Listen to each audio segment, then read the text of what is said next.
hospital corridors smelled of antiseptic and lies. Chichi sat in the plastic chair, her hands folded in her lap, still wearing the clothes she'd thrown on when the call came at 2 a.m.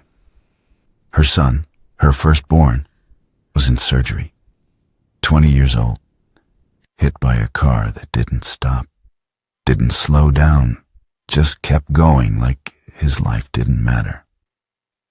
The doctors said he might not walk again. They said she should prepare herself. They said a lot of things that didn't make the floor feel any more solid beneath her feet. And then Juliana arrived. She came through those double doors like she was walking into a boutique, not a trauma ward. Designer handbag. Perfect makeup. The kind of compose that only comes from practice.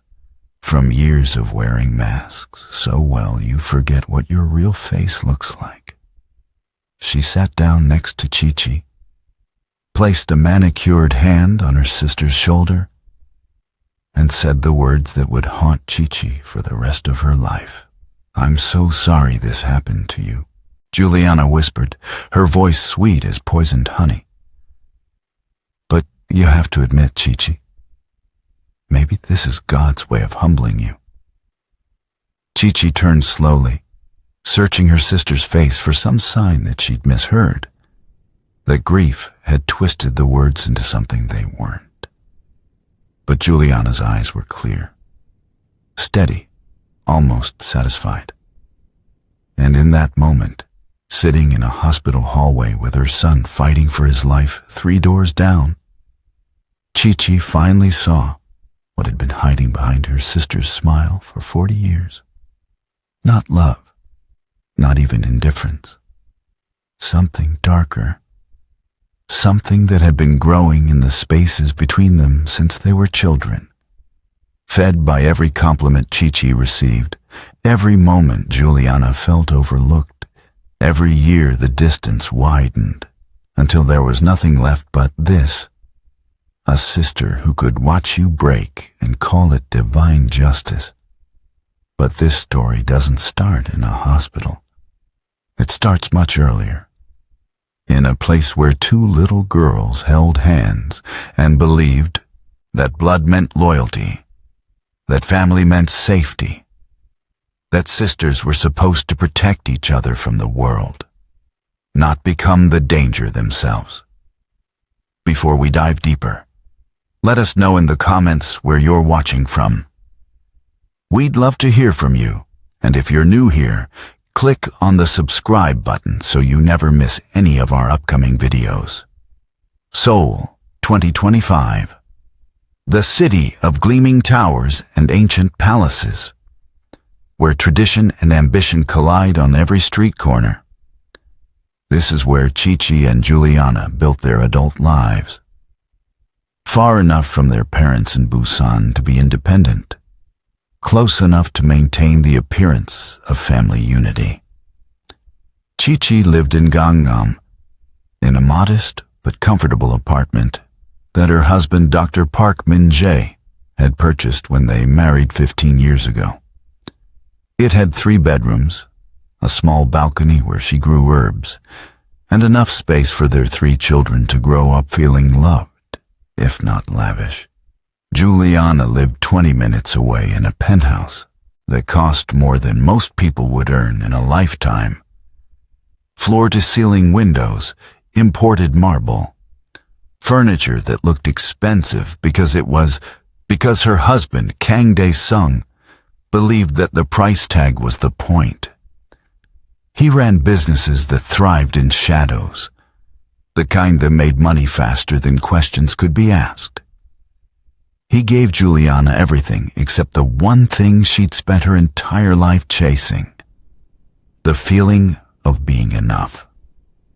3 weeks before that hospital corridor, before the hit and run that would shatter more than bones, the 2 sisters sat across from each other at a cafe in Myeongdong.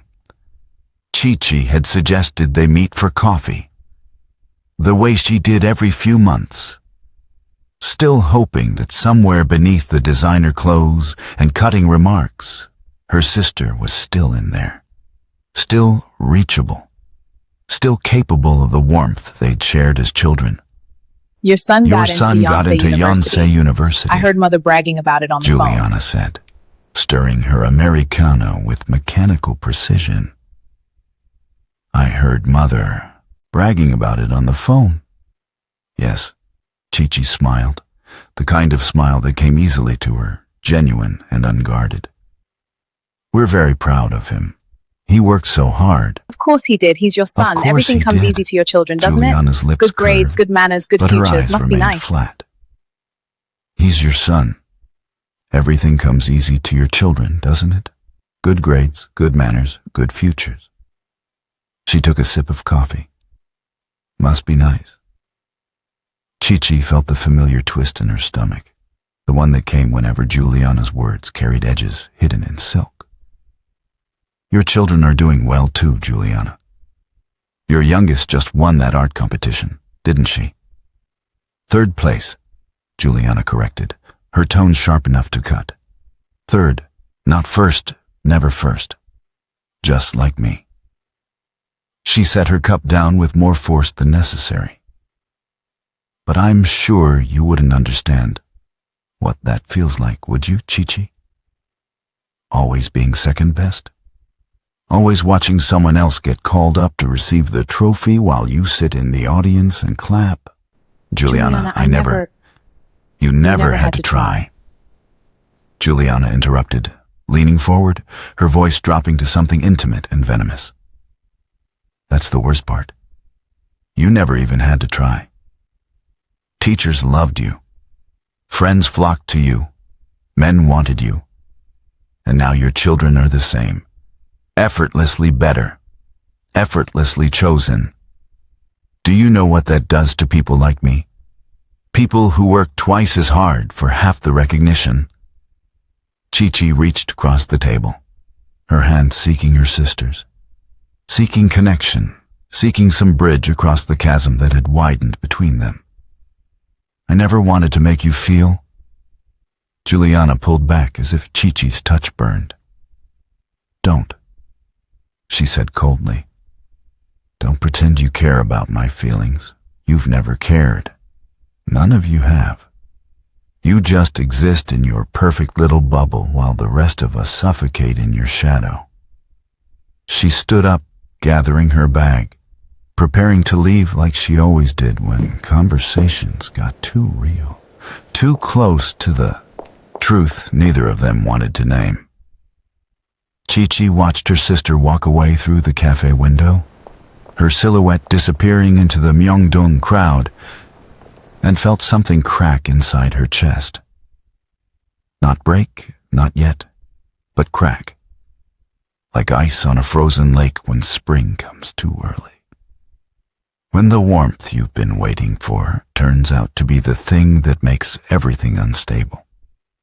She sat there for another 20 minutes, her coffee going cold, wondering when exactly her sister had started hating her, and why she'd spent 4 decades pretending not to notice. The truth was, she had noticed.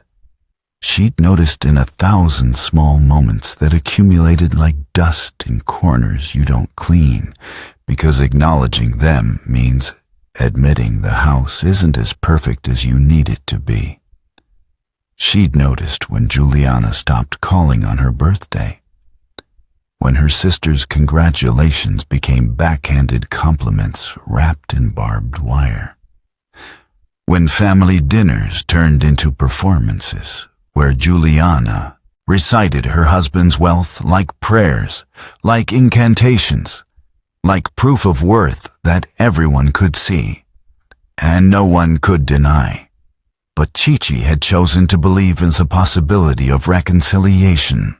She'd chosen to remember the girls they used to be, before comparison became currency, before love got measured in achievements and bank accounts. She'd chosen hope over evidence, forgiveness over protection. And now, sitting in this cafe with the afternoon sun streaming through windows that made everything look softer than it was.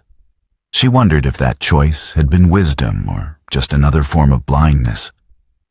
Her phone buzzed, a text from Min-jae. Surgery ran late, home by 8, love you. 3 words that meant everything. 3 words Juliana's husband had probably never said to her, not in 15 years of marriage, not in all those cold nights in their expensive penthouse where money bought everything except warmth. Chichi typed back a heart emoji and gathered her things, heading home to the life Juliana envied but would never understand. Because envy only sees the surface, never the work beneath it, never the intentional cultivation of love that makes a house feel like home. That evening, Chichi prepared dinner while her children did homework at the kitchen table. Her eldest son, Park Ji-hoon, 20 years old and steady like his father, was studying for medical school entrance exams. Her middle daughter, Park Soo-jin, 17 and sharp-tongued in the way teenage girls are when they're figuring out who they want to become, was writing an essay about identity and belonging. Her youngest, Park Min-ho, 14 and still soft around the edges, was struggling with algebra and asking questions that had more to do with wanting attention than needing help. This was her wealth. Not the apartment, not the furniture, not the modest savings account Min-jae managed with careful precision. This, the noise of people who chose each other every single day. The kind of abundance that couldn't be inherited or bought or stolen. Min-jae came home at 8:15, apologizing for being late, kissing her forehead before he even took off his shoes, asking about her day in the way that meant he actually wanted to know. She told him about the coffee with Juliana, about the things her sister said, about the look in her eyes that felt less like anger and more like something terminal, something that had been eating away at her from the inside for so long that there might not be anything left to say. She's your sister, Min-jae said carefully, the way he said everything, with the precision of a man who'd learned that words, like scalpels, could heal or harm depending on how you wielded them. But that doesn't mean you're responsible for her happiness, Chichi. You've tried. God knows you've tried. Maybe it's time to accept that some people don't want to be reached. She's family, Chichi said, as if that explained everything, as if that erased the years of casual cruelty, as if blood was a binding contract that superseded all evidence of toxicity. Family is supposed to protect you, Min-jae replied quietly, not make you feel small for being loved. But Chichi couldn't let go. Not yet. Not when somewhere in her heart, buried beneath 40 years of disappointment, there was still a little girl who remembered holding her sister's hand on the first day of school, who remembered Juliana braiding her hair before picture day, who remembered a version of her sister that existed before resentment rewrote her completely. 2 weeks later, Juliana called. It was late, past 11, the kind of hour when phone calls usually mean emergencies or regret. Chichi answered on the 3rd ring, her heart already racing, prepared for bad news. I'm sorry, Juliana said, and for a moment, just a moment, she sounded like she meant it. For what I said at the cafe, for everything. I've been thinking a lot, Chichi, about us, about how we used to be, and I miss that. I miss you. Chichi felt tears spring to her eyes, felt relief flood through her like light through a window that's been covered too long. I miss you too, she whispered. I miss my sister. Can we start over? Juliana asked, her voice soft, almost vulnerable. Can we try again? I want to be better. I want us to be better.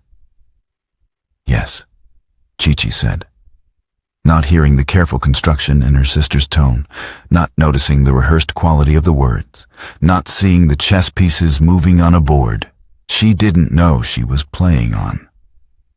Yes, of course we can. They made plans to have dinner, just the two of them, at Juliana's penthouse the following Friday. A chance to talk without an audience, to rebuild what had been broken, to find their way back to something that resembled sisterhood. Chichi hung up feeling lighter than she had in months. Feeling like maybe, finally, things could change. She didn't know that Juliana had made another call that night, to a man whose services came with no questions and no conscience, whose specialty was making accidents look convincing. The dinner at Juliana's penthouse was exactly what Chichi expected. Excessive. The table was set with china that probably cost more than a semester of Ji-hoon's university tuition. Crystal glasses that caught the light from the chandelier overhead. Food prepared by a private chef who'd been dismissed before Chichi arrived, because Juliana wanted privacy. The view from the floor-to-ceiling windows stretched across Seoul's glittering skyline, a reminder that her sister lived above the city in more ways than one. This is beautiful, Chichi said, because it was, and because she'd learned long ago that acknowledging Juliana's achievements, even the material ones, sometimes softened the edges between them. Dae-sung had it imported from Italy, Juliana said, running her fingers along the edge of a plate. He says if you're going to do something, do it right. No half measures. She looked up, and something flickered in her eyes that Chichi couldn't quite read. But you wouldn't know about that, would you? About having the resources to do things properly? And just like that, the softness evaporated. Chichi felt her shoulders tense, felt the old familiar disappointment settling in her chest like sediment at the bottom of a river. Juliana, I thought we were starting over. We are. Juliana smiled, but it didn't reach her eyes. I'm just being honest. That's what sisters do, right? They're honest with each other. She poured wine into both glasses, red and dark as blood. Tell me about Minjae. How is your husband? Still working those long hours at the hospital, saving lives, being noble? He's well, Chichi said carefully, sensing a trap but not seeing where it was hidden. Tired, but he loves his work. Does he love you? The question came so suddenly, so sharp that Chichi actually flinched. Of course he does. Why would you ask that? Juliana took a long sip of wine, letting the silence stretch until it felt like a third presence at the table. I've always wondered what that must be like. To be loved like that. Chosen like that. Minjae looks at you like you hung the moon. Did you know that? Like you're some kind of miracle he still can't believe he gets to keep. There was something in her sister's voice that made Chichi's skin prickle with warning. Not anger, not exactly. Something hungrier. Something that had teeth. Dae-sung doesn't look at you that way? Chichi asked, though she already knew the answer. Everyone knew the answer. Kang Dae-sung looked at his wife the way men like him looked at everything they owned. With the bland satisfaction of possession, nothing more. Dae-sung looks at his phone, Juliana said flatly, at his business deals, at other women when he thinks I'm not paying attention. But never at me, not the way Min-jae looks at you. She set her glass down with deliberate precision. I went to see him, your husband, a few months ago. Chichi's blood went cold. What? I had some questions about a medical procedure, Juliana said, her tone casual, conversational, like she was discussing the weather. Female things. Thought I'd consult with family rather than a stranger. He was very professional. Very proper. She paused, letting the word hang in the air between them. Even when I wasn't. The room tilted. Chichi gripped the edge of the table, her mind racing through possibilities, through implications, through the carefully constructed walls of trust that suddenly felt like they might be made of paper. What are you saying? I'm saying your husband is loyal to a fault, Juliana said, and now there was something ugly in her smile, something triumphant. I'm saying I tested that loyalty, and he passed. Congratulations, Chichi. You really do have it all, don't you? The devoted husband, the perfect children, the simple little life that somehow makes everyone think you're better than the rest of us. Chichi stood up so fast, her chair scraped against the marble floor. You tried to seduce my husband? I tried to see if he was real, Juliana corrected, standing as well, her voice rising to match Chichi's. I tried to see if any of this fairy tale you're living was actually true, or if it was just another thing you had that I didn't. Another thing that came easy to you while I had to fight for scraps.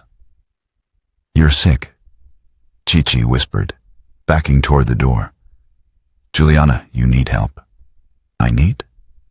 Juliana laughed, a sound like breaking glass. I need. I have everything, Chichi. Look around. I have money, status, power. I have everything except the one thing that you have. The thing you've always had. That you were born with like it was your birthright. The ability to be loved without even trying. That's not true. I've tried. I've always tried with you. I've reached out. I've forgiven. You've pitied me. Juliana cut her off. You've looked at me with those soft, understanding eyes and pitied me. And that's so much worse than hate. At least hate respects you enough to see you as a threat. Pity just sees you as broken. Chichi felt tears streaming down her face, felt the full weight of what she'd lost pressing against her chest. Not just a sister, but the illusion that they'd ever really been sisters at all, that the bond she'd been protecting all these years had ever been mutual, ever been real. I'm leaving, she said, her voice shaking. And I think we shouldn't see each other for a while. Run back to your perfect life, Juliana called after her as she headed for the door. Run back to your perfect husband and your perfect children. But remember, Chichi, nothing stays perfect forever. Everything breaks eventually. Chichi didn't respond. She just left, taking the elevator down 43 floors, each one feeling like a descent into clarity. She'd been avoiding her whole life. Min-jae was waiting up when she got home, sitting in the living room with a medical journal open on his lap, though she could tell he wasn't really reading it. He looked up the moment she walked in, and his expression shifted from casual concern to immediate alarm when he saw her face. What happened? He was on his feet before she could answer, crossing the room in 3 strides, his hands gentle on her shoulders. Chichi? What did she do? She told me, Chichi said, her voice barely above a whisper. About coming to see you. About trying to. She couldn't finish the sentence. Saying it out loud would make it more real, would confirm that her sister had crossed a line so fundamental that there was no coming back from it. Min Jae's jaw tightened, and she saw something flash in his eyes that she rarely witnessed. Anger. He was a calm man by nature, measured and controlled, the kind of doctor who could deliver devastating news with compassion and perform surgery with hands that never trembled. But now those hands gripped her shoulders a little tighter, and his voice carried an edge she'd only heard once before, years ago, when a drunk driver had nearly hit Minho crossing the street. "I should have told you," he said. "I wanted to, but I thought it would hurt you unnecessarily. I thought if I just handled it, sent her away, made it clear that she had misread the situation entirely, that would be the end of it." He exhaled sharply. "I was wrong. I should have told you immediately." What exactly did she do? Chichi needed to hear it from him, needed the truth without Juliana's poison coating it. Minjae guided her to the couch, sat beside her, kept his hand in hers. "She came to my office 3 months ago. Said she needed a consultation, that she was having some symptoms she wanted to discuss privately.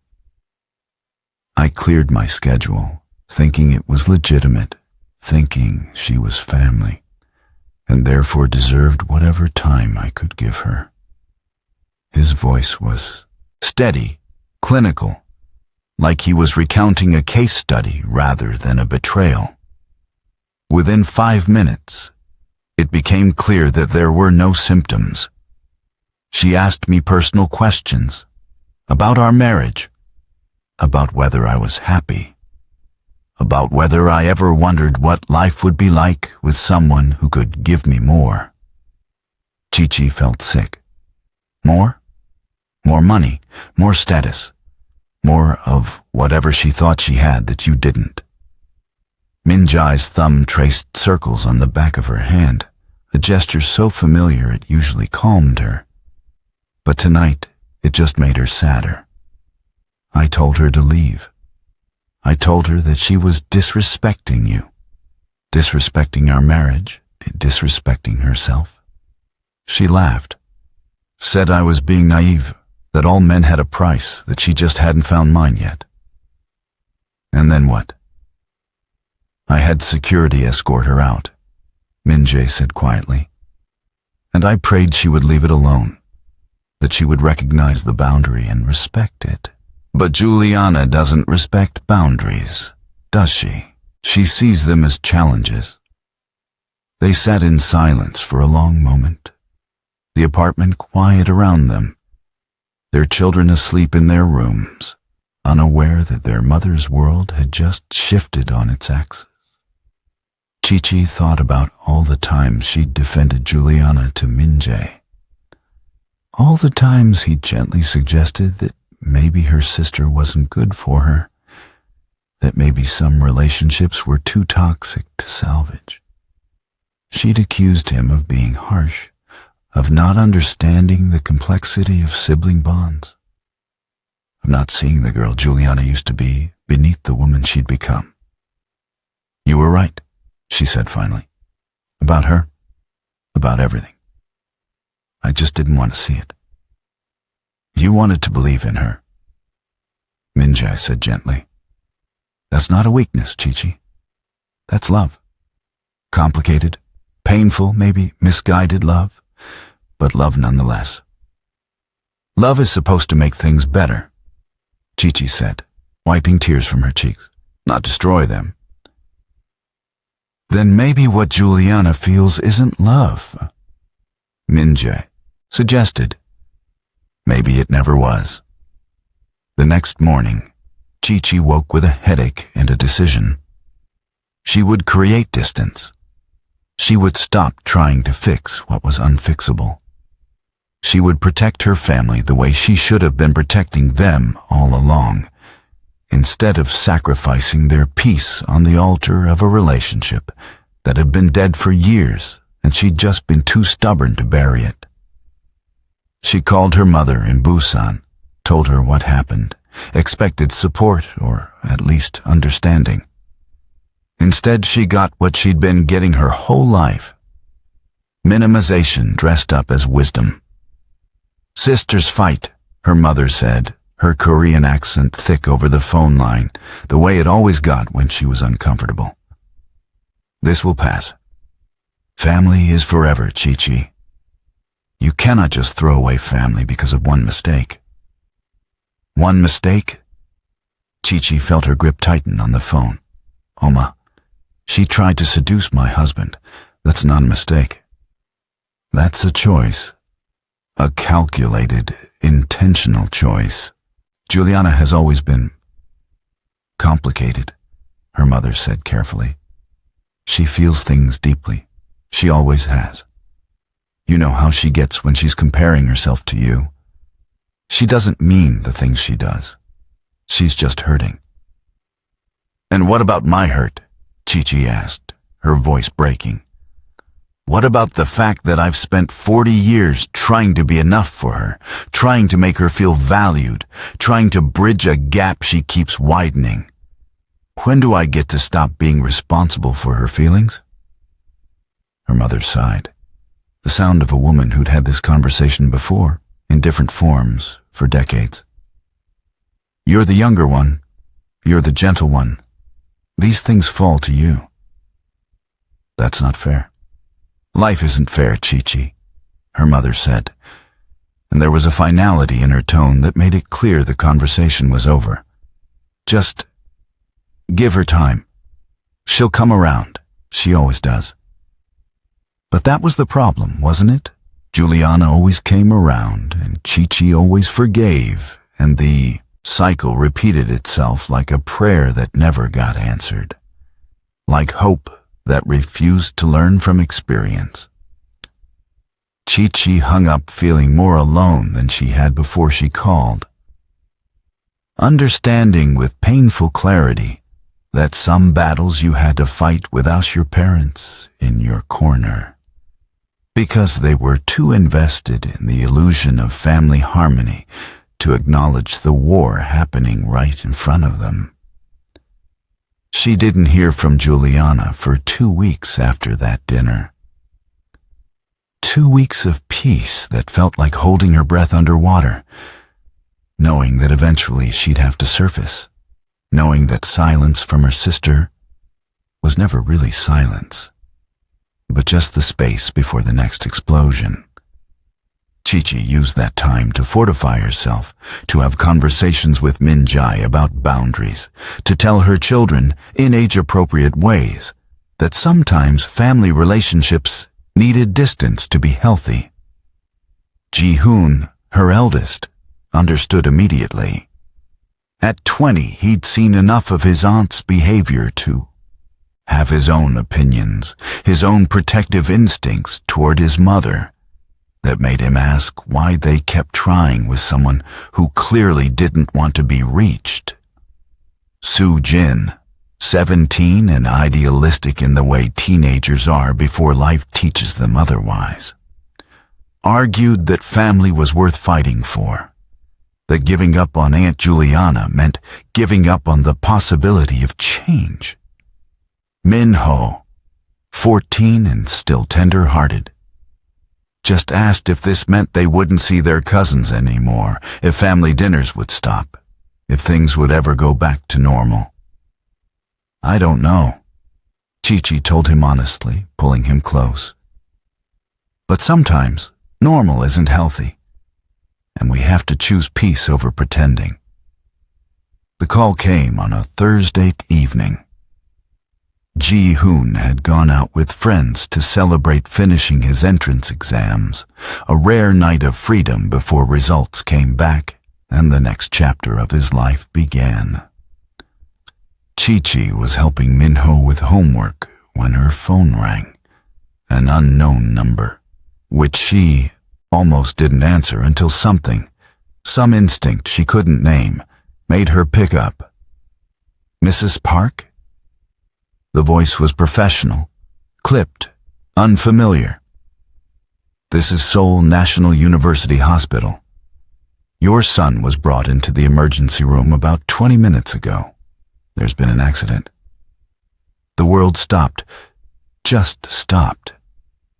Time became elastic, stretching and contracting around those words. Accident, emergency room, your son, until they were the only things that existed. Chichi heard herself asking questions, heard the nurse giving answers about a hit and run, about surgery, about needing to come immediately. But it all sounded like it was happening underwater, muffled and distant and impossible. Min-jae took the phone from her shaking hands, got the details she couldn't process, grabbed his keys while calling his hospital to inform them he wouldn't be in for his shift.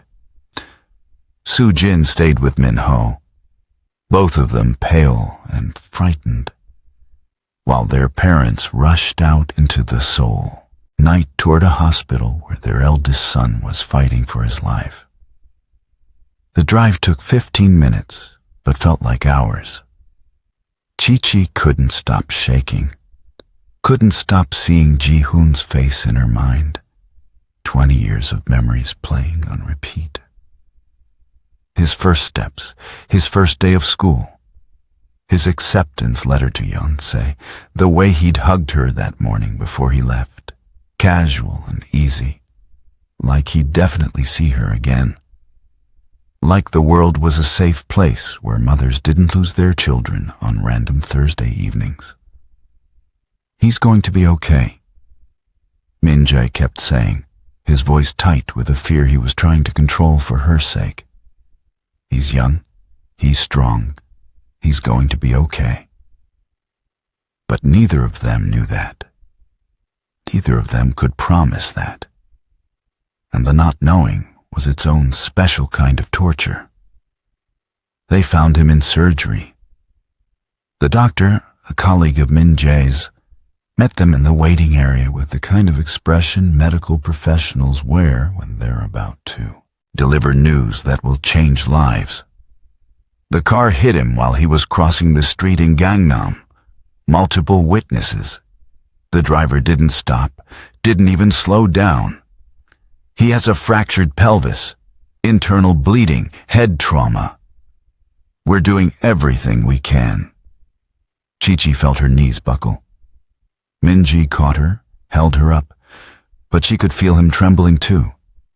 Could feel the fear radiating from him in waves that matched her own. Will he walk again? She heard herself ask. The question emerging from some practical part of her brain that was still functioning, while the rest of her shattered. "It's too early to say," the doctor said gently. "Right now, we're focused on keeping him stable. The next few hours are critical." They waited, sat in plastic chairs that were identical to the ones in Min-jae's hospital, in every hospital everywhere. Designed for function, not comfort. For bodies in crisis, not souls in agony. Chichi prayed, bargained with God, promised things she knew she couldn't. Deliver if only, please. Please let her son survive this.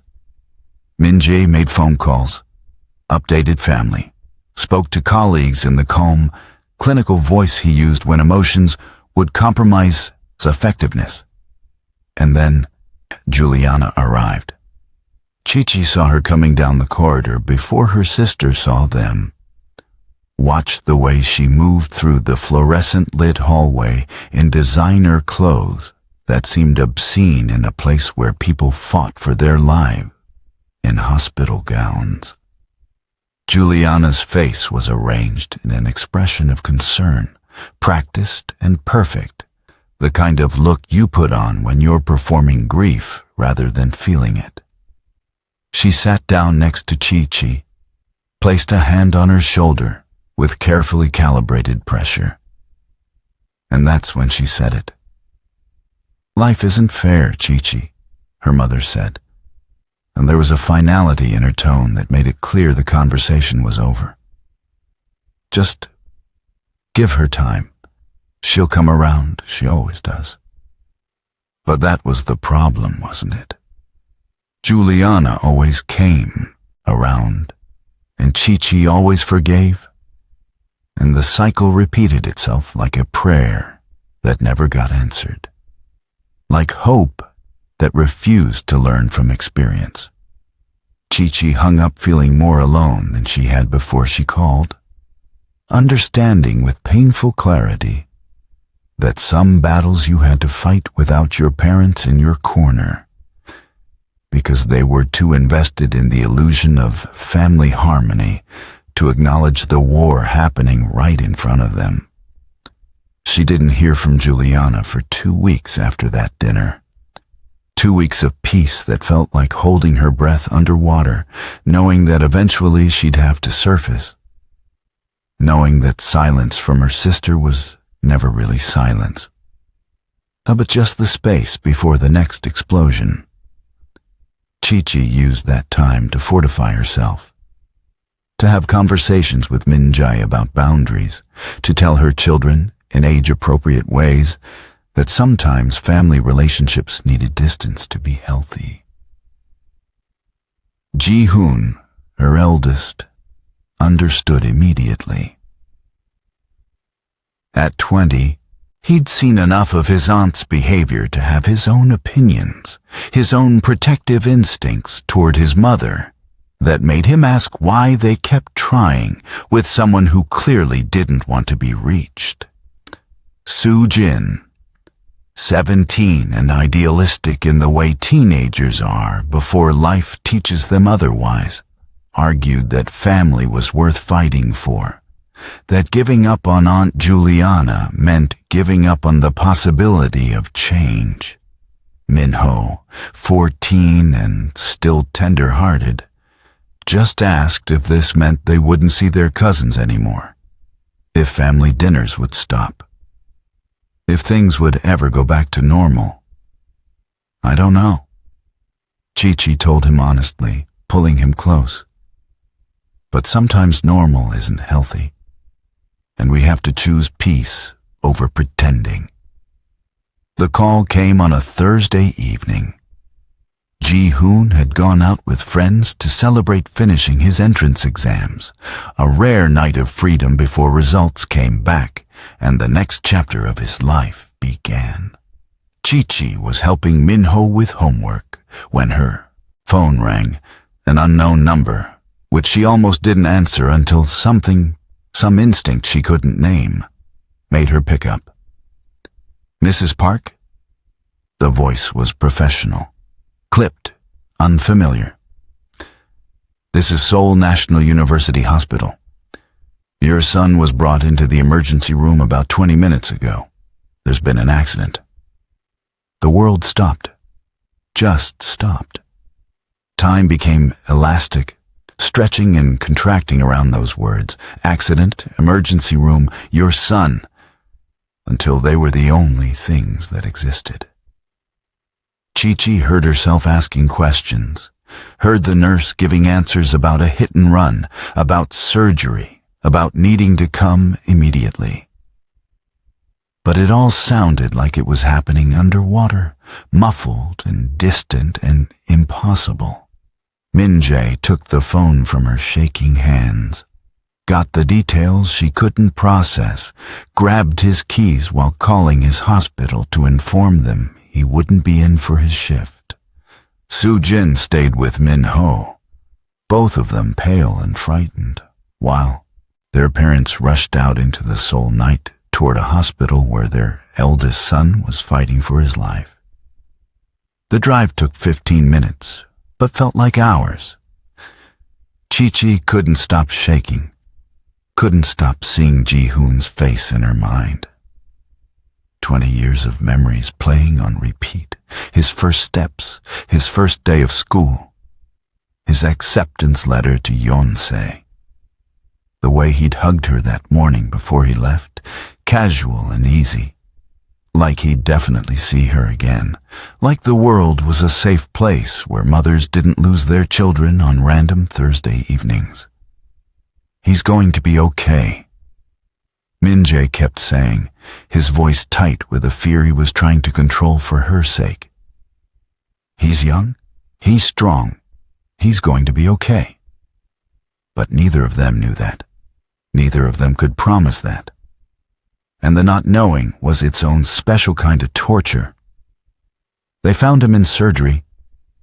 The doctor, a colleague of Min-jae's, met them in the waiting area with the kind of expression medical professionals wear when they're about to deliver news that will change lives.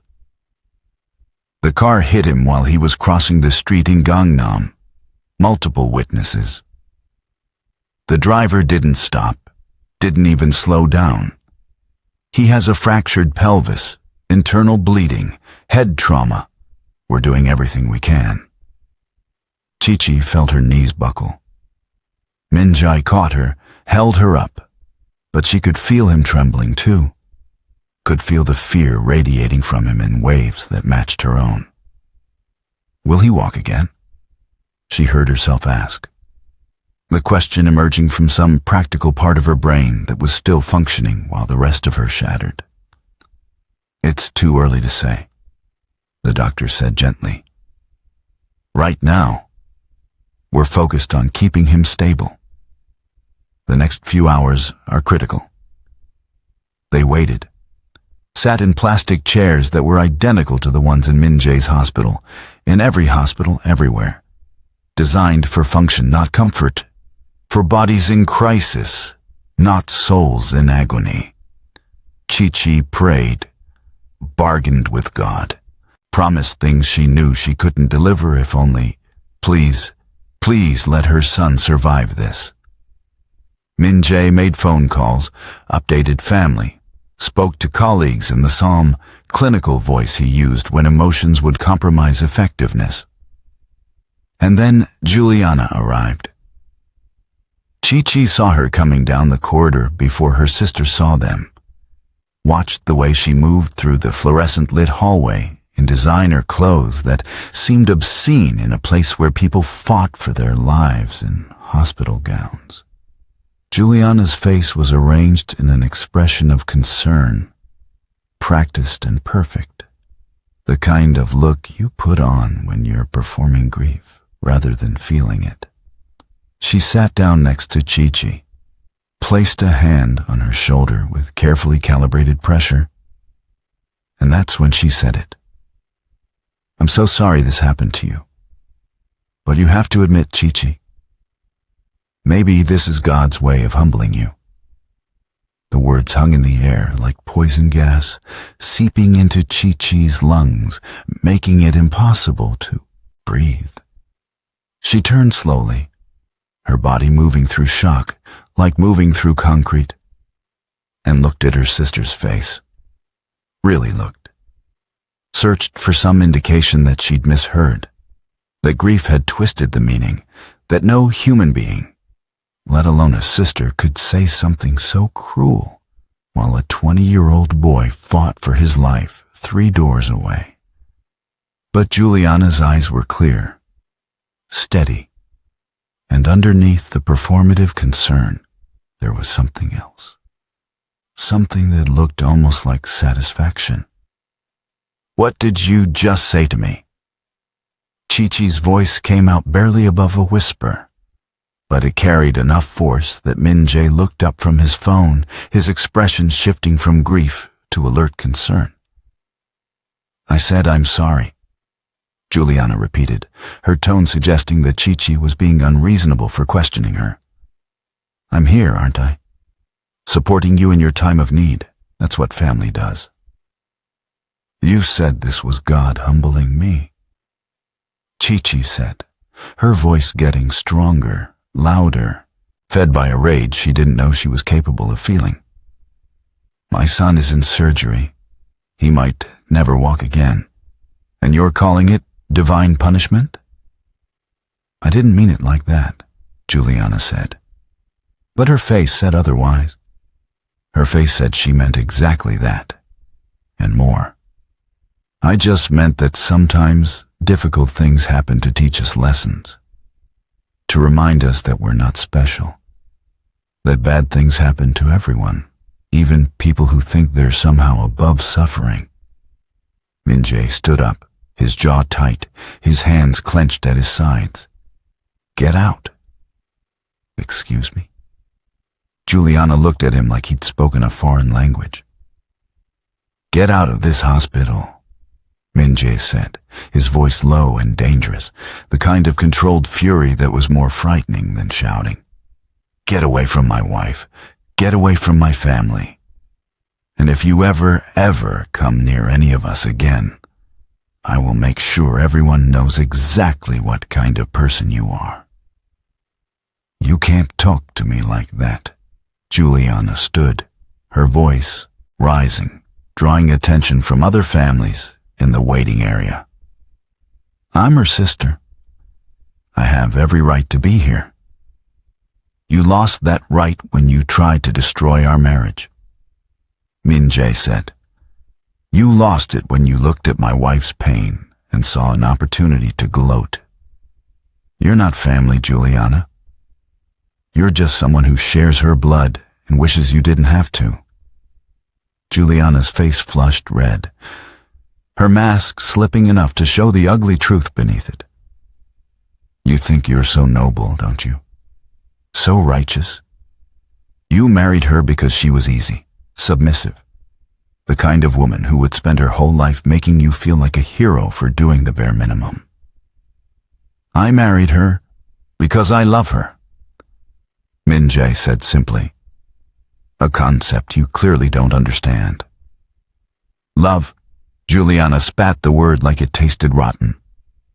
Love is what people claim when they can't admit they settled. You settled for a woman who couldn't give you the life you deserved, and now you're stuck pretending that poverty is somehow noble, that struggling is somehow romantic. Well, congratulations. Your son just got hit by a car. Still feeling noble?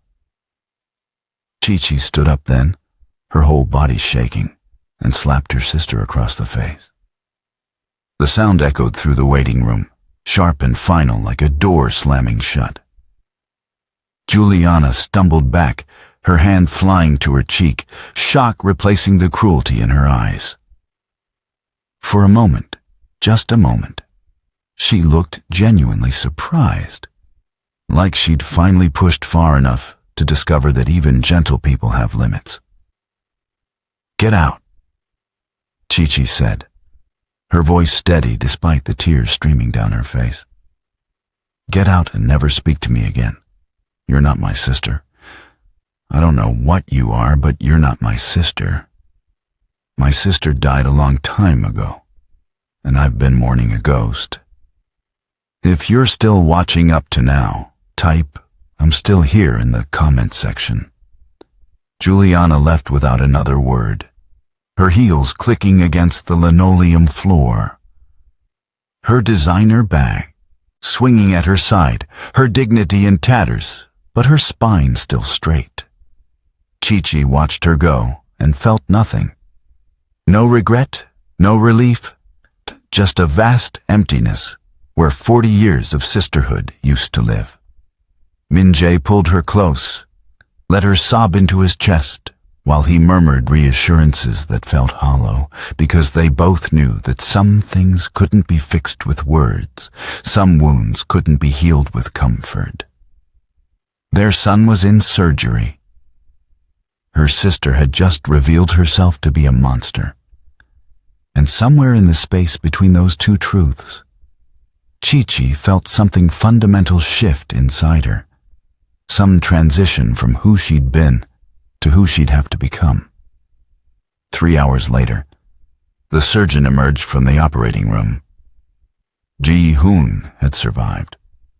The internal bleeding was controlled. The head trauma was less severe than they'd feared. But his pelvis was shattered in 3 places, and the road to recovery would be long, painful, uncertain. He might walk again with extensive physical therapy, He might not. Time would tell. Chichi and Minjai were allowed to see him briefly. He was unconscious, intubated, his face swollen and bruised, his body broken, but breathing. Chichi held his hand, careful not to disturb the IV line, and whispered promises she didn't know if she could keep. That everything would be okay, that he was strong, that he was loved beyond measure. When they finally left the hospital at dawn, exhausted and emotionally hollowed out, Chichi's phone buzzed with a text message. Unknown number. She almost deleted it without reading, but something made her open it. Accidents happen. Maybe next time you'll remember that nobody is untouchable. Not even you. Chichi stared at the message until the words blurred, until they stopped being letters and became just shapes on a screen, shapes that carried implications too terrible to process in her current state. Minjai took the phone from her hands, read the message, and his face went pale in a way she'd never seen before, not even in the waiting room, not even when the doctors were explaining the extent of their son's injuries. "We're going to the police," he said immediately, his voice sharp with a clarity that cut through her fog. "Right now. This isn't just cruelty anymore, Chichi. This is a threat. This is evidence." "Evidence of what?" Chichi asked, though some part of her already knew, had known from the moment Juliana walked into that hospital corridor with satisfaction hiding beneath concern, had known from the casual cruelty of her words, from the timing too perfect to be coincidence, that this wasn't an accident. Minjai said quietly. And saying it out loud made it real, made it a possibility that existed in the world instead of just in the paranoid corners of a grieving mother's mind. That someone arranged this. That's your sister. Don't. Chichi cut him off, because hearing the accusation completed would make it something they couldn't take back, couldn't unknow. We don't know that. We can't know that. Then let's find out, Minjai said. And there was something in his voice that scared her, something cold and determined that reminded her that gentle men, when pushed far enough, were still men, still capable of the kind of protective rage that could reshape worlds. Let's go to the police and let them investigate, and if I'm wrong, I'll apologize. But if I'm right, Chichi, if she did this to our son, then she doesn't just disappear from our lives. She pays. They went to the police station at 7 in the morning, both of them running on adrenaline and coffee, both of them looking like what they were. Parents who'd spent the night in a hospital watching their child fight for consciousness.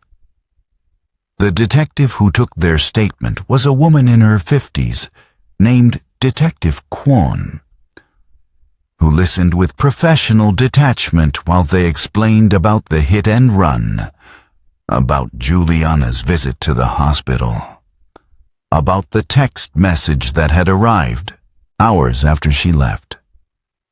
Do you have reason to believe your sister would want to harm your son?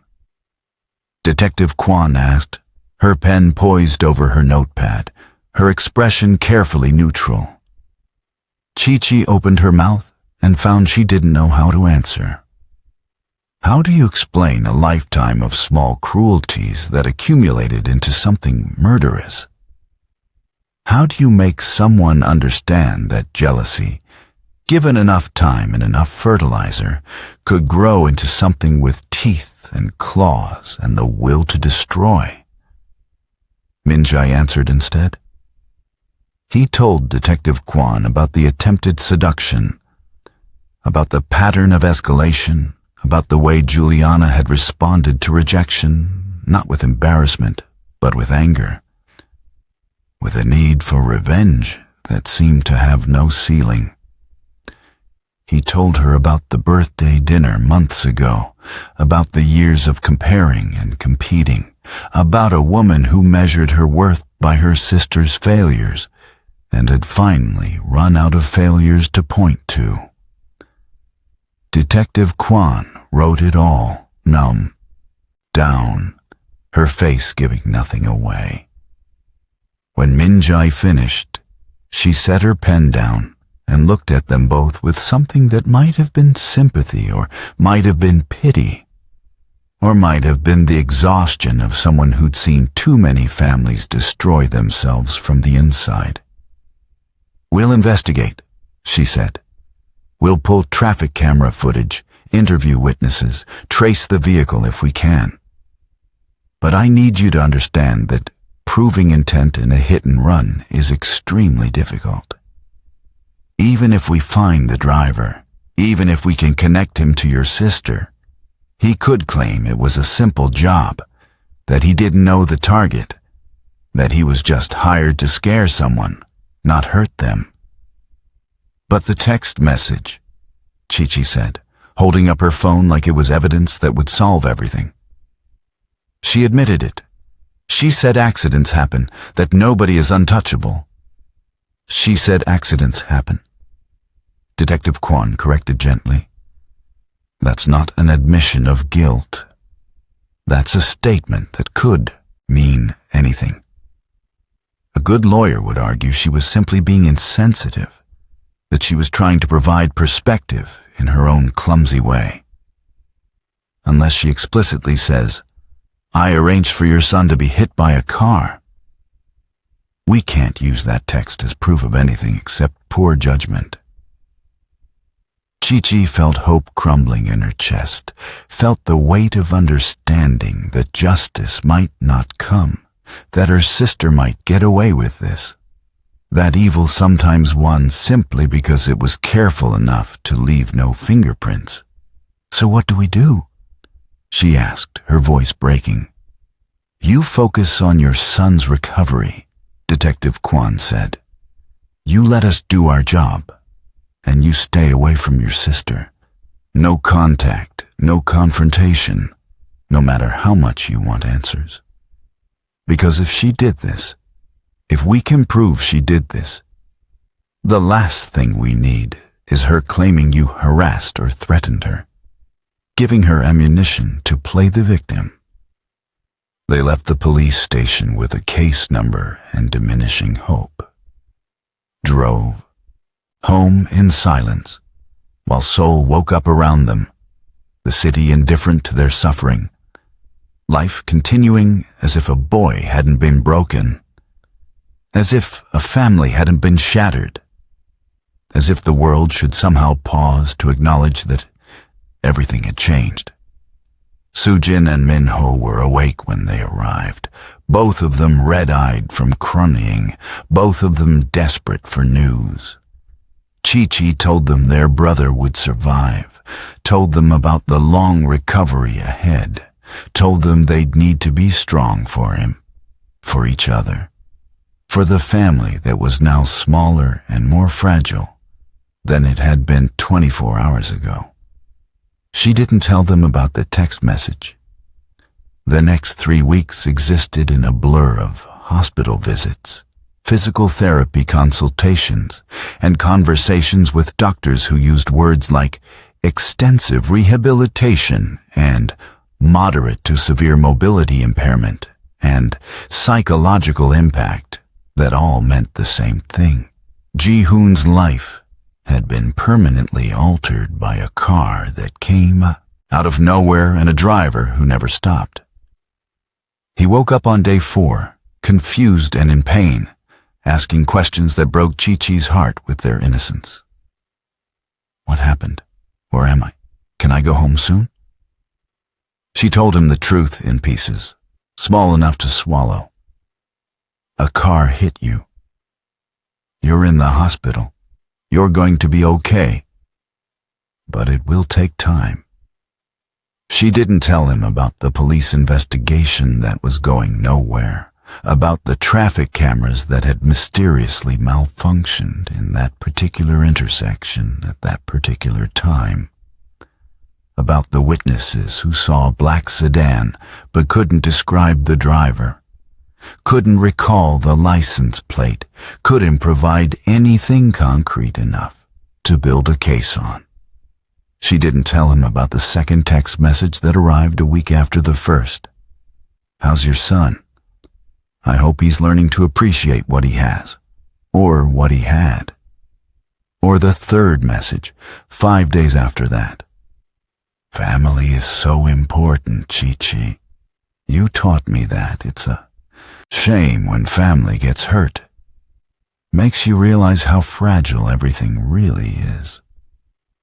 Min Jae wanted to show Detective Kwon every message, wanted to build a pattern of harassment that even the most skeptical investigator couldn't ignore. But Chichi stopped him.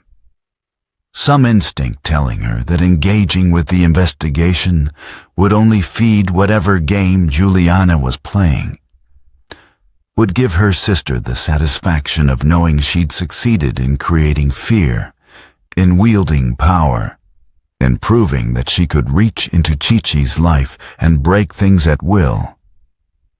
Instead, Chichi did something she'd never done before. She blocked Juliana's number. She told her parents not to share information about Ji-hoon's recovery with anyone outside the immediate family. She installed security cameras around their apartment building. She had Min Jae walk the children to and from school and anywhere else they needed to go, because trust had become a luxury they could no longer afford. Her mother called, furious about the distance Chichi was creating. "Juliana is worried about Ji-hoon," she said, her voice sharp with disapproval. "She keeps asking how he's doing, and I don't know what to tell her because you won't tell me anything." "Tell her he's alive," Chichi said coldly. "Tell her the hit and run didn't kill him, even though whoever arranged it probably hoped it would." Silence on the other end of the line. Then carefully, "You can't seriously think Juliana had something to do with this." "I don't think anything, Oma," Chichi said, exhausted by the conversation before it even fully started. "I just know that my son got hit by a car. My sister showed up at the hospital to gloat about it, and now I'm getting text messages suggesting this was punishment for some imagined sin. Draw your own conclusions. Juliana would never—" "Juliana tried to seduce my husband," Chichi interrupted, her voice rising despite her intention to stay calm. "Juliana has spent 40 years making it clear that she hates me for the crime of existing. Juliana has consistently chosen cruelty over kindness, competition over connection, destruction over healing. So forgive me if I'm not interested in giving her the benefit of the doubt anymore." Her mother hung up. They didn't speak again for 2 weeks, and when they finally did, it was brief and formal.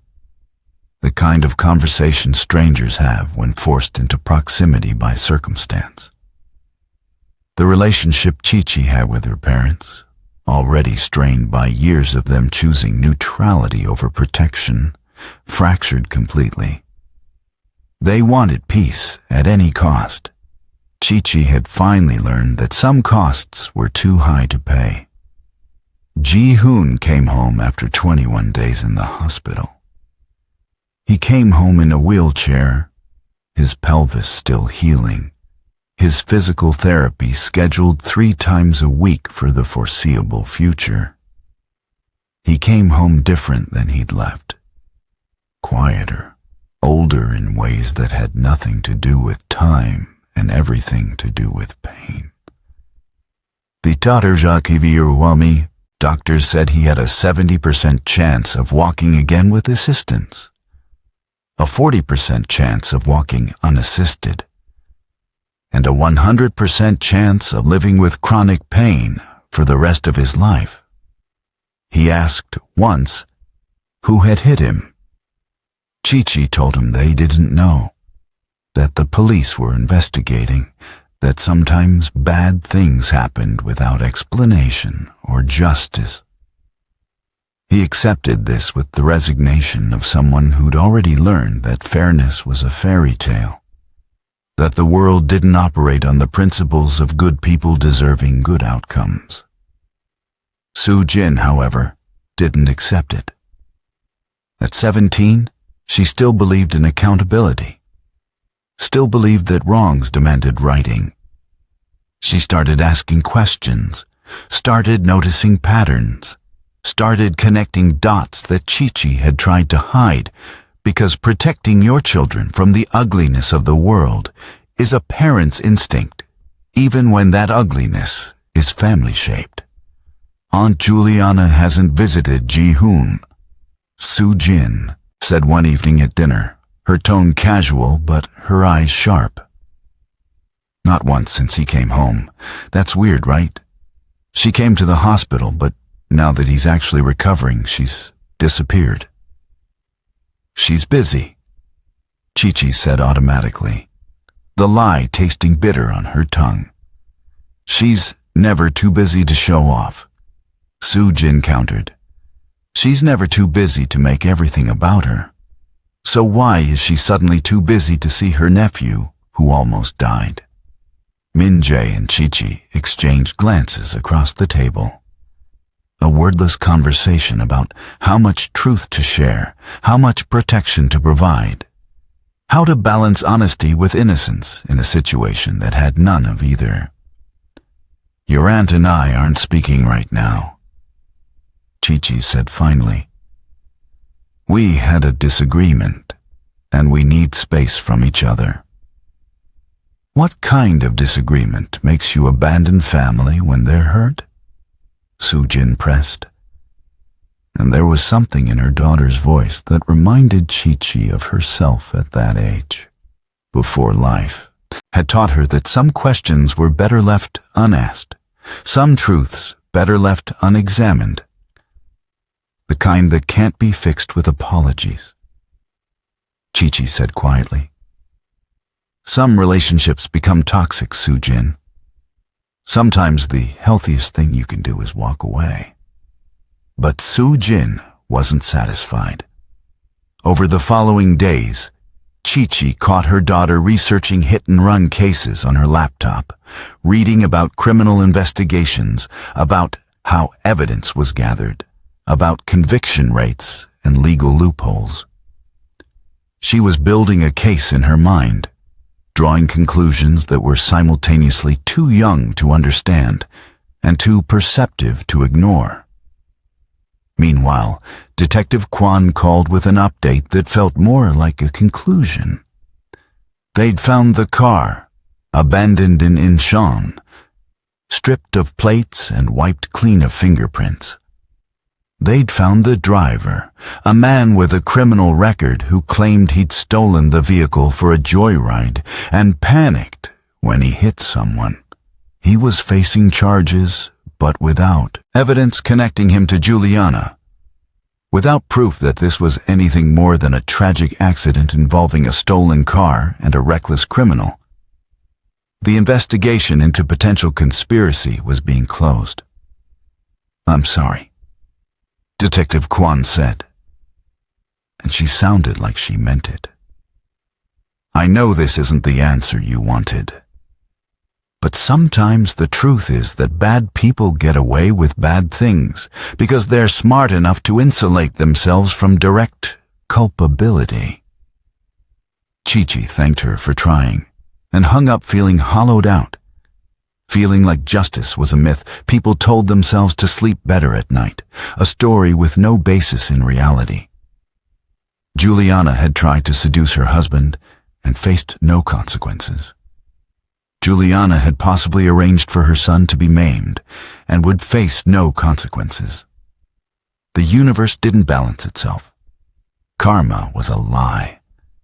Evil won when good people were too civilized to fight back with equal force. That night, Min-jae found her crying in the bathroom. The kind of sobbing that came from a place too deep for comfort to reach. He sat on the floor beside her, pulled her against his chest, and let her break without trying to fix it, because some things couldn't be fixed, only survived. "I want her to hurt," Chichi whispered against his shoulder. "I want her to feel what I'm feeling.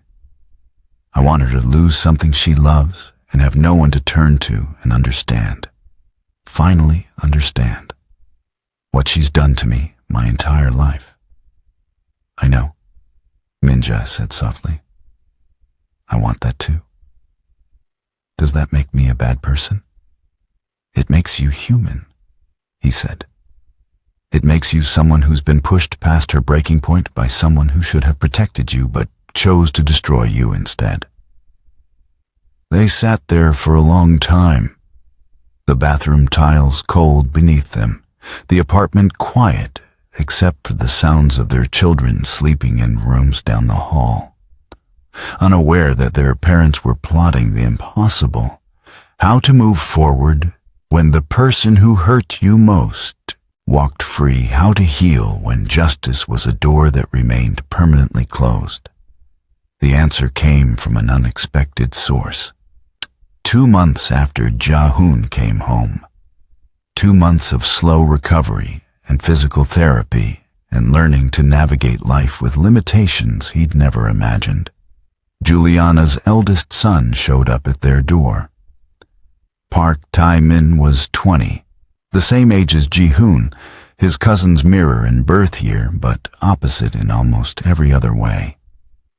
Where Ji-hoon was steady and responsible, Tae-min was chaotic and self-destructive. Where Ji-hoon studied medicine with dedication, Tae-min had dropped out of university to pursue what he called business opportunities. That everyone knew meant drugs and gambling and the kind of lifestyle his father's money enabled without his father's supervision. He stood in their doorway, looking like he hadn't slept in days. His designer clothes rumpled, his eyes red-rimmed and desperate. "I need to talk to you," he said, his voice shaking. "About my mother. About what she did." Chichi's heart stopped. Min-jae appeared behind her, his hand protective on her shoulder, his body positioned between his wife and this boy, who carried his sister-in-law's blood and potentially her capacity for harm. "What about your mother?" Min-jae asked, his tone careful, controlled. Tae-min glanced behind him, checking the hallway like he expected to be followed, then looked back at them with eyes that held something Chichi had never seen in any of Juliana's children before. Genuine remorse. "Can I come in? Please, I can't do this in the hallway." They let him in, against better judgment, against every instinct that screamed danger. They sat him down in their living room, offered him water he didn't drink, and waited while he gathered courage or composure or whatever it took to betray your own mother. "She did it," he said finally, the words tumbling out like they'd been locked inside too long. Like holding them had been poisoning him from within. The hit and run. She paid someone. I heard her on the phone 2 weeks before it happened, talking to some guy about teaching someone a lesson, about making sure they understood consequences. I didn't know she meant Ji-hoon. I didn't know she was actually capable of. He trailed off, his hands shaking, his whole body trembling with the weight of what he was confessing. "Why are you telling us this?" Chichi asked, her voice barely above a whisper, afraid that speaking too loudly would shatter whatever fragile courage had brought him here. Taemin looked at her with eyes that had seen too much, that carried the particular exhaustion of children raised in luxury, but starved of love. Because Ji-hoon didn't deserve this. Because I'm tired of watching my mother destroy people and pretend she's the victim. Because... His voice cracked. Because I'm becoming just like her and I don't want to be. I'm 20 years old and I'm already so angry at the world that I can't see straight. I use drugs to forget that my father doesn't know my name, that my mother only notices me when I'm failing, that everything in our house costs a fortune, but nothing has any value. He wiped his face with the back of his hand, a gesture so young and broken that Chichi felt her heart twist despite everything. She talks about you constantly, about how perfect your life is, how perfect your children are, how you married for love like it's some kind of weakness. She's obsessed. And after Uncle Min-jae rejected her, after she came home that day humiliated, she got worse, meaner, more reckless. She said you needed to learn that nobody gets to be happy while she suffers. Do you have proof? Min-jae asked, his doctor's mind cutting through emotion to focus on what mattered legally. Recordings? Messages? Anything concrete? Taemin shook his head. Just what I heard. Just conversations I wasn't supposed to hear. But I know the guy she used. I've met him. He does jobs for my father sometimes, the kind of jobs nobody talks about. His name is Han Soo-ho. He operates out of Itaewon. If the police lean on him hard enough, he might talk. Why would he talk? Min-jae pressed. If he works for your father, he's used to keeping secrets. Because my father doesn't know about this, Taemin said. My mother kept it separate. She used her own money, made her own arrangements. My father's dangerous, but he has codes. He doesn't hurt kids, doesn't go after family. If he finds out what she did, that she involved his business contacts in a personal vendetta against family. He paused, letting the implication hang. He'll be more furious with her than with anyone else. Chichi called Detective Kwon immediately. Within hours, the investigation reopened. Within days, Han Soo-ho was brought in for questioning. Within a week, faced with the choice between protecting a client who'd hired him for an unauthorized job and protecting himself from charges that could put him away for attempted murder, he confessed everything. Juliana had paid him cash to hit Ji-hoon with a stolen car, to make it look like an accident, to ensure the boy survived but was injured enough to teach his mother a lesson. The arrest happened on a Tuesday morning. Chichi wasn't there to see it, didn't want to be, didn't need that closure. She heard about it from Detective Kwon, who called to tell her that Juliana was being charged with conspiracy to commit assault with a deadly weapon, attempted murder, and witness intimidation. The text messages, previously dismissed as insufficient evidence, now formed part of a pattern that supported Han Soo-ho's testimony. She's denying everything, Detective Kwon said. Claims she's being framed, that her own son is lying because he's angry about his allowance being cut. But the evidence is strong. The prosecutor thinks we have a solid case. Chichi should have felt vindicated, should have felt relief or satisfaction or, the sweet taste of justice finally served. Instead, she felt tired, bone-deep tired. The kind of exhaustion that comes from carrying a burden for so long that even when it's lifted, your body doesn't remember how to stand up straight. The trial happened 6 months later. Chichi attended every day, sat in the courtroom and watched her sister's carefully constructed life dismantle piece by piece. Watched Juliana's lawyer argue that she was a devoted mother and sister who would never harm family. Watched the prosecution present phone records and bank statements and Han Soo-ho's testimony that painted a different picture entirely. Watched Tae Min take the stand and testify against his own mother, his voice steady even as tears ran down his face.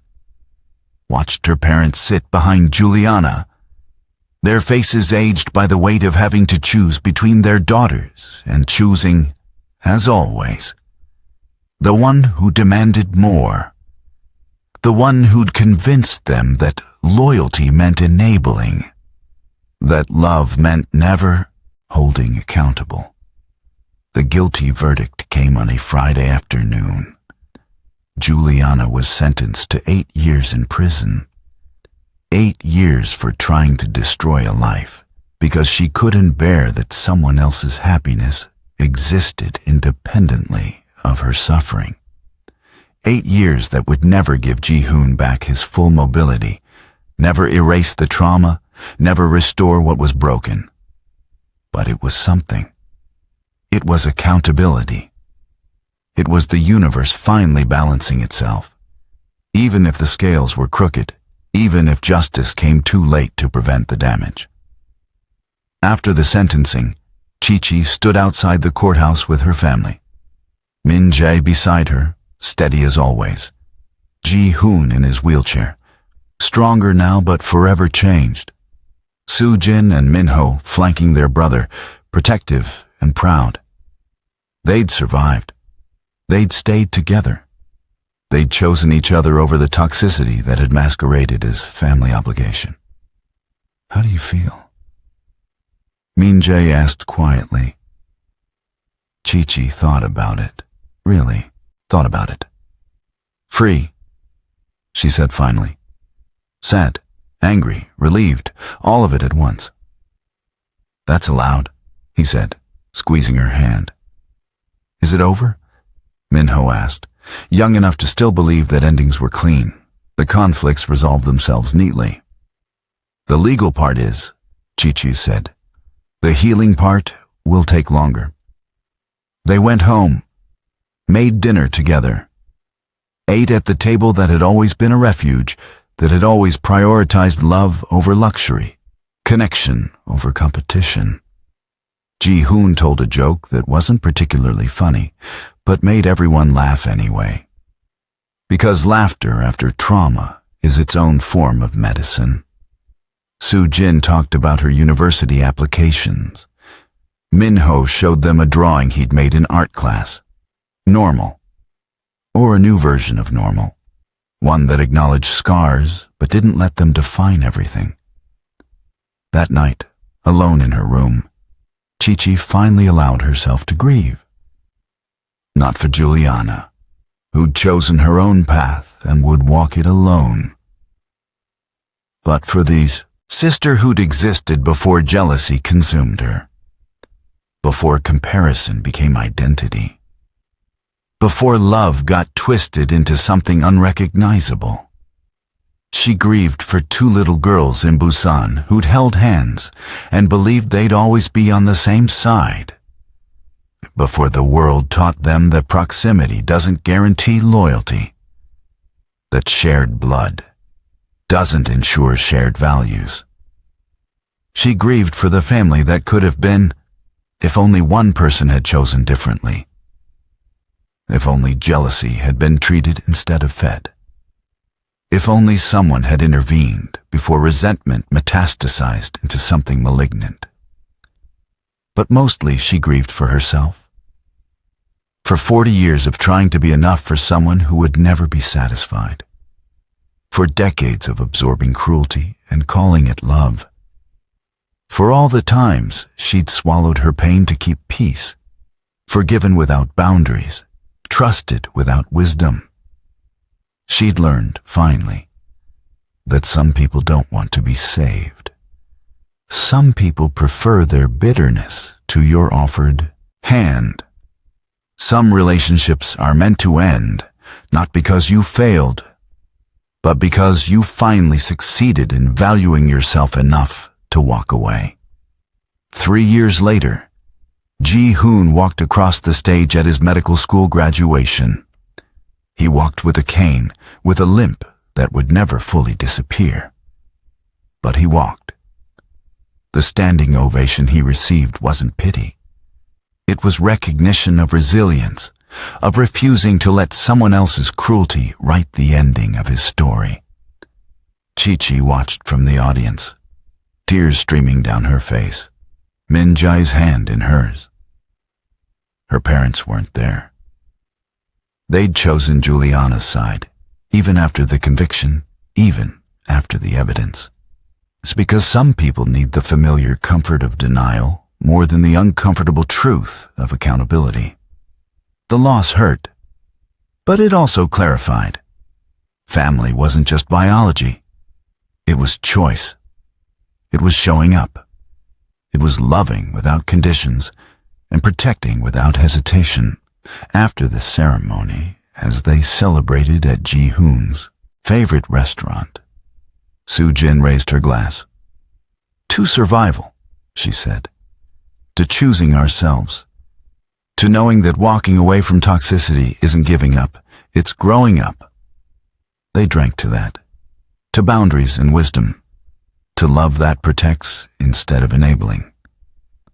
To the hard-won understanding that forgiveness doesn't require reconciliation, that you can release bitterness without restoring relationship. That peace sometimes means distance. Chichi thought about Juliana occasionally, wondered if prison had changed her, if consequences had taught what kindness never could. But she didn't visit, didn't write, didn't extend the olive branch that had been repeatedly used to strike her. She'd learned that some people are only sorry they got caught, not sorry for what they did.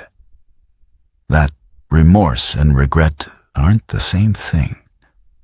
That you can wish someone well from a safe distance without letting them close enough to hurt you again. The jealous sister remained in prison, serving her sentence, living with choices that had cost her everything she'd spent a lifetime accumulating.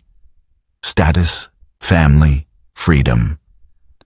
Whether she understood why, whether she'd ever take responsibility, wasn't Chichi's concern anymore.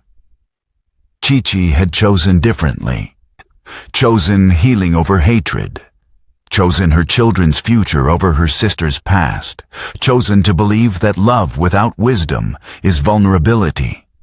But wisdom without compassion is just another form of cruelty. The balance was delicate, hard-won, worth protecting. Years from now, when people asked about her sister, Chichi would tell this story. Not with bitterness, but with clarity, as a warning that jealousy, left untreated, becomes destruction. That family loyalty has limits. That sometimes the most loving thing you can do is let go. And she would end by saying this. Forgiveness is powerful, but boundaries are sacred. Compassion is beautiful, but protection is necessary. And sometimes the greatest act of love is knowing when to walk away from those who refuse to walk beside you. If this story moved you, taught you something, or made you think about the relationships in your own life, we'd love to hear from you in the comments. Subscribe to our channel for more powerful Afro-Korean stories that explore the complicated truths of family, identity, and survival. Like this video if you believe in choosing peace over toxic loyalty.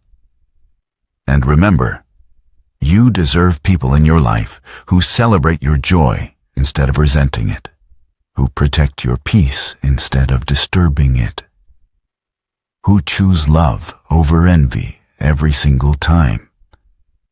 Thank you for watching. Until next time.